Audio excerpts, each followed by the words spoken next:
భగవద్గీతే భవద్వేషిణి. ప్రియ భగవద్బంధువులారా, రెండు వైపులా పదును కలిగినటువంటి ఒక కత్తి సక్రమంగా మెరుస్తూ మంచి పదును కలిగి ఉంది అని అంటే అది మనం చేసుకునేటువంటి పనులకి ఉపయోగపడాలి. పనులకు ఉపయోగపడాలి తప్ప అది మన చేయి కోసుకోవడానికి ఉపయోగపడకూడదు. ఆ కత్తి కంటూ నువ్వు పండును కోసినా, కూర కోసినా, మరొక దాన్ని కోసినా దానికి పెద్ద ఇష్టము అయిష్టము, సుఖము అసుఖము, దానికి ఏదో బాధ నష్టము కష్టము లాభము ఇలాంటివి ఉండవు. ఆ కత్తి కలవాడెవ్వడో వాడు దానివల్ల కలిగేటువంటిది ఏదో సుఖ దుఃఖాలు లాభాలాభాలు ఏవో ఇలాంటి వాడు అనుభవిస్తూ ఉంటాడు. ఇది మనం చూస్తున్నాం. అట్లానే జీవుడికి మనస్సు ఒక అద్భుతమైన పరికరం, మంచి రెండు వైపులా పదును కలిగినటువంటి ఒక కత్తి లాంటి పరికరం. దాన్ని బాగు చేసి పెట్టుకున్నాడు అంటే తనకే లాభం.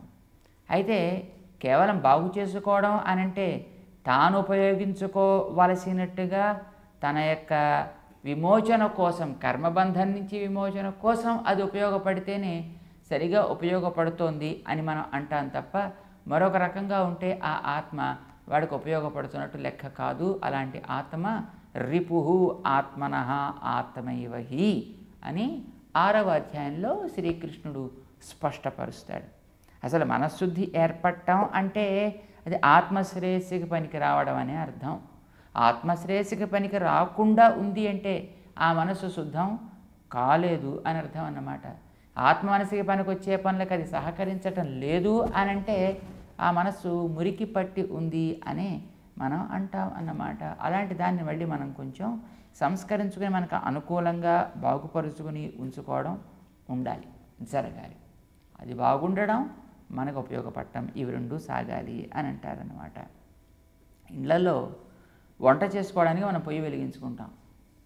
ఆ వెలిగిన పొయ్య మంచి మంట రావాలి. మంచి మంట రావడం అంటే దాని మీద ఏం పెడితే దాన్ని వేడెక్కించడానికో తగినట్టుగా కాల్చడానికో పనికి రావాలి తప్ప అది మండకుండా ఉండడం వీల్లేదు. ఎక్కువగా మండేసి మొత్తం ఇంటి అంతటిని కాల్చి పారేయడానికి కూడా పనికిరాదు. అప్పుడు దాని సరైన పొయ్యి అని మనం అనం కదా. అలాగే మనస్సు కూడా అది శుద్ధమై మనకి అది అనుకూలంగా ప్రవర్తించగలగాలే తప్ప మన స్వరూపాన్ని ఆశించేసేయడం కానీ లేక అసలు ఏమీ ఉపయోగపడకుండా ఉండడం కానీ జరగడానికి వీల్లేదు. ఆ రకంగా దాన్ని మనం జాగ్రత్త చేసుకుంటే అది మనకి లాభం. దానికి లాభాలు దానికి స్వర్గ నరకాలు ఏమీ ఉండవు అని అంటారన్నమాట. ఆ రకంగా ఉండేటట్టుగా మనస్సుని మనం కంట్రోల్లో పెట్టుకోవాలి. అయితే కంట్రోల్లో పెట్టుకోమన్నారు కదా, ఊరికి ఏడిపించేయకూడదు, దాన్ని మంచిగా ఉంచాలి అని అంటాడన్నమాట. మనస్సుకి మనకి శ్రీరామాయణంలో దృష్టాంతంగా రాముణ్ణి సుగ్రీవుణ్ణి మనం చెప్పుకోవచ్చు. రాముడు ఆత్మ లాంటివాడు, సుగ్రీవుడు మనస్సు లాంటివాడు. నిజానికి వాడిద్దరికీ కూడా మంచి సఖ్యత ఏర్పడింది. ఏర్పడడం ఏమిటి, అలా రామచంద్రుడు సుగ్రీవుడి దగ్గరికి వస్తూనే లక్ష్మణస్వామి రాముని పరిచయం చేసేటప్పుడు సుగ్రీవం నాథమిచ్చతి అని అంటాడే. రామచంద్రుడు సుగ్రీవుణ్ణి తనకి యజమానిగా ఉండాలి, తనకి గార్డియన్గా ఉండాలనుకుంటున్నాడు అని తీసుకొచ్చాడు. సరే, హనుమంతుడి ద్వారా ఇరువురు దరికి చేరారు. ఏకం దుఃఖం సుఖంచ నౌ, మన ఇద్దరికీ కూడా సమాన సుఖము సమాన దుఃఖము కలిగినటువంటి మైత్రి ఏర్పడింది అంటూ అగ్నిసాక్షికంగా మైత్రి చేసుకున్నారు, ఇరువురు కలిశారు.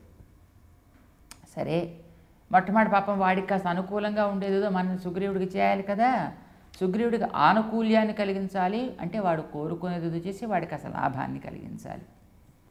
ఆ లాభాన్ని కలిగించే పద్ధతిలో అతడికి ఆటంకంగా ఉండే వాలిని తొలగించాడు, అతడు కోల్పోయినటువంటి భార్యల్ని తెప్పించిచ్చాడు, అతడు నష్టపోయినటువంటి రాజ్యాన్ని తిరిగి అతనికి సంపాదించిచ్చాడు.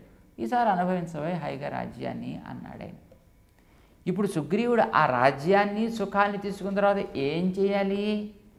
రామకార్యాన్ని కదా చేయాలి. లక్ష్మణస్వామి చెబుతాడు, ఇంత బలిష్టంగా ఈ బాహువులు ఉన్నాయంటే, ఇంత అందంగా ఈ కత్తి ఉందంటే ఇవన్నీ దేనికోసం? అలంకరణ కోసమా? కానే కాదు. రామకార్యం కరిష్యత అంటాడన్నమాట. ఇది రామచంద్రుడి సేవ చేయడం కోసం ఈ చేతులు, రామచంద్రుడి సేవ చేయడం కోసం ఈ కత్తి, అంతేకాని కేవలం అలంకారం కోసం ఇలా కట్టుకోవడం కోసం కాదు అంటాడన్నమాట. సుగ్రీవుడికి రాజ్యం లభించింది, భార్యలు లభించారు, సుఖాలు దక్కాయి. చేయవలసిన పని ఏమిటి? శుభ్రంగా వాటిని అనుభవిస్తూ కూర్చున్నాడు. రాముడి కోసం తను ఏదో ఒక ప్రతిజ్ఞ చేశాను, సీతాన్వేషణ కోసం వానరులు పంపిస్తాననే విషయమే మరచేపోయాడు ఆయన. ఇదిగో ఇలా ఉంటుందన్నమాట ఈ మనస్సు కూడా. నిజానికి ఇది మనతో పాటు ఉండి మనకి సహకరించాల్సింది, మనకి ఏది అవసరమో ఆ పని చేయాల్సింది. దానికి తగినట్టుగా మనం దానికి ఏదో కొంత చేస్తుంటాం. అయితే సామాన్యంగా మనం అనుకుంటామంటే లేదు, అది మన ఎలా చేస్తుందంటే దానికి ఏదైనా సౌకర్యం కలిగించకపోతే అది ఎక్కడ బాధపడిపోతుందో, ఎక్కడ కష్టపడిపోతుందో, కానీ దానికి ఏదో సౌకర్యం మనం కల్పించేద్దాం అన్నట్టుగా మనని తయారు చేస్తుంది. దాంతో మనం అయ్యో పాపం చిన్నపిల్లలని చూడండి, వాళ్ళని ఏడిపించడం ఎందుకు అని వాళ్ళు అమ్మ నాకు అది కావాలి అంటే పట్టుకొచ్చి మనం ఆ వస్తువుని ఇస్తూ ఉంటాం. ఏదో బజార్లో పెడుతుంటాం, పండు చూసాడు కావాలంటే సరే వచ్చిన పండు కొనిస్తాం. ఏదో ఆట వస్తువు కావాలంటే ఆట వస్తువుని ఇస్తుంటాం. చిన్నపిల్లలకి చక్కగా వాళ్ళు బాగుండాలి కదా అనే అభిప్రాయంతో వాళ్ళు కోరుకున్న వల్ల వాళ్ళకి ఇవ్వడం ప్రారంభిస్తే ఇంకా నేను ఏది కోరితే అదల్లా వీళ్ళు ఇచ్చి తీరుతారు అంటూ ఆ పిల్లవాడు రకరకాలైనటువంటి అప్పుడప్పుడు చెడు ప్రవృత్తుల్లో కూడా మారిపోయే అవకాశం కొంతమంది పిల్లల విషయంలో మనకు అనిపిస్తూ ఉంటుంది. ఇదిగో ఈ మనస్సు అట్లాగా అడిగిన వల్ల మనం చేస్తుంటే, అడిగిన వల్ల మనం ఇస్తుంటే, దాని సుఖం కోసం మనం ప్రయత్నం చేస్తున్నాం కనుక తప్పకుండా దాని సుఖం కోసమే మనం ఏది కావాలంటే అది చేసి తీరాల్సిందే అన్నట్టుగా అది ప్రవర్తించడం ప్రారంభిస్తుంది. అంటే రాముడికి తను సేవ చేయవలసినటువంటి సుగ్రీవుడు ఇప్పుడు రామచంద్రుడి మీదే టర్మ్స్ అండ్ కండిషన్స్ విధించేటట్టుగా తయారైపోతుంటాడనమాట అప్పుడప్పుడు. అయితే అలా ఎప్పుడైనా ఒకవేళ తయారైతే అలాంటి వాడిని కాస్త తిరిగి ఎక్కడ వరకు ఉంచాలో అక్కడ వరకు ఉంచేటట్టు కూడా విధానం అవలంబించాలి అనే విషయం రామచంద్రుడికి తెలుసును కనుకనే లక్ష్మణస్వామిని పిలిచి చాతుర్మాస్య అనంతరం సుగ్రీవుడికి సందేశాన్ని పంపించాడు. ఆయా సుగ్రీవ సమయే తిష్ఠ సుగ్రీవ, ఏమిటయా జాగ్రత్తగా నీకు ధర్మాన్ని పరిపాలించడం చేత కదా, మా వాలి పథమన్వగా నచ సంకుచిత పంథా ఏన వాలీహతో గత, వాలి వెళ్ళినటువంటి దారి ఇంకా మూసుకోలేదు నాన్న, తెరిచే ఉంది, జాగ్రత్త, నువ్వు ఆ మార్గంలో పయనించాలి అని అనుకోకు, చేసిన వాగ్దానాన్ని మర్చిపోయేటటువంటి చెడు పనిలోకి ఎప్పుడు కూడా ప్రవర్తించకు, ఉద్యమించకు, జాగ్రత్త అని తిట్టాడు గట్టిగాను. కానీ ఎంత మర్యాదగా తిట్టాడండి, రథవై చంపేస్తాను జాగ్రత్త అన్నట్టు అన్నాడు అయితే ఆ మాట అనలేదు. సంస్కారం కలిగిన వాడు కనుక అట్లాంటి చెడు మాటలు వాళ్ళు పలకరు కనుక ఎంత అందంగా చెప్పాడైనా. మాట అంటే అది, మనిషి అంటే అది. అయినా వాలి వెళ్ళిన దారి ఇంకా మూసుకోలేదు, తెరిచే ఉంది, ఆ దారిలో నువ్వు వెళ్ళాలని ప్రయత్నం చెయ్యకు సుమా అన్నాడు ఆయన. ఇది కావాలి.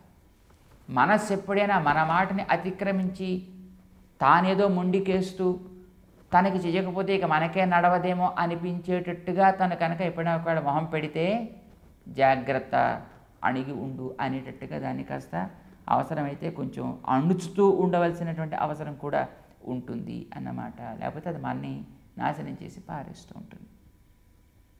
మరొక చోట సముద్రపు ఒడ్డున విభీషణుడు వచ్చాడు, శరణాగతి వేడమన్నాడు. శరణాగతి వేడాడు. రామచంద్రుడు సుగ్రీవుడు ద్వారా సమాచారం తెలుసుకుని మళ్ళీ ఆ సుగ్రీవుడినే ఆ విభీషణ్ణి రక్షిద్దాము అని అంటాడు. కానీ ఒప్పుకోడే. అసలు అతని కిందకి దింపడానికి వీల్లేదు, దిగనివ్వడానికి వీల్లేదు.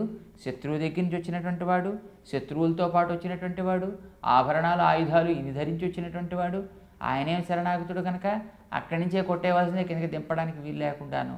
వాడు వచ్చి మనలో చేరితే మన్నేం చేస్తాడో, ఎలా చేస్తాడో, ఏం చేస్తాడో మనకేం తెలుసును కనుక అమ్మో లాభం లేదన్నాడు. కానీ రామచంద్రుడు అంగీకరించలేదు. ఏమైనా సరే రక్షణ తీరాల్సిందే అంటాడు రామచంద్రుడు. ఓ పక్షిని దృష్టాంతంగా చూపించాడు. తన భార్యని చంపివేసిన బోయేవాడు తన చెట్టు కిందకి ఆకలితో చేరాడనేటటువంటి భావం చేత ఆ బోయేవాడి కోసం కట్టెలు తెచ్చి చితిపేర్చి నిప్పులు దాంట్లో చేసి వాడికి చలిపోగొట్టి తానే అందులో దూకి వాడికి ఆహారం అయ్యి ఇంత రక్షించిన వాడు అడక్కపోయినా తానుండే చెట్టు కిందకి చేరిన అతిథి అనేటువంటి భావం చేత అంతకంటే తీసిపోయింది ఇక్ష్వాకు వంశం. ఆ వంశంలో పుట్టినటువంటి నేను ఆ పక్షి కంటే చాలా అల్పుణ్య అధముణ్య కాదు కదా, నేను రక్షించి తీరాల్సిందే. మిత్రభావేన సంప్రాప్తం నత్యజేయం కథంచన. అసలు వాడి మనసులో ఉన్నా లేకపోయినప్పటికీ కూడా మిత్రుడిగా వాడు నటిస్తూ చేరినప్పటికీ కూడా వాడిని వదలను, ఇది నేను చేసేటటువంటి ప్రతిజ్ఞ, వ్రతం ఇది నాకు అని చెప్పాడు ఆయన. సుగ్రీవుడికి ఇలా చెప్పేటప్పుడే కొంచెం మనసులో కష్టం వేసింది. సీతాన్వేషణ కోసం నా కాళ్ళు పట్టుకున్నావు, రావణాసుడితో యుద్ధం చేయడానికేమో ఇప్పుడు నా సహాయం, నా వానరులందరి సహాయం తీసుకుంటున్నావు, కానీ నేను చెప్పిన మాట మాత్రం నువ్వు వినమంటావు, ఇది ఎక్కడ న్యాయం అయ్యా? అంతా నువ్వే చేస్తాను రక్షిస్తానని అనుకుంటే నీ వంశం మీద నీకంత కాన్ఫిడెన్స్ కనుక ఉన్నట్టయితే సరే ఏం చేస్తాం, మా వాళ్ళందరినీ కూడా తీసి నేను విత్డ్రా అయిపోతానులే అన్నట్టుగా మొహం పెట్టాడు. ఆ మాట అనలేదు వాచ్యంగా, ఎందుకంటే వాలిని చంపిన విషయం తను చూశాడు, వాలి ఊపినటువంటి చెట్లని కూల్చిన వైనం తను చూశాడు, వాలి చంపినటువంటి దుంది మీద తను ఎగరవేసినటువంటి వైనం చూశాడు. కనుక ఏమో ఆ మాట అనేటువంటి సాహసం అయితే చేయలేదు, కానీ ఆయన మొహం చూస్తే మాత్రం అట్లాంటి భావమే కలుగున్నట్టుగా అనిపించింది రామచంద్రుడికి. వెంటనే రామచంద్రుడు ఒక మాట అన్నాడు ఆయన, అయ్యా సుగ్రీవా, నువ్వు విత్డ్రా అయిపోయినంత మాత్రం చేత నేను ఈ పనిలో చేతకాన్న వాడిని అయిపోతానని నువ్వే అనుకోవాల్సిన అవసరం లేదు.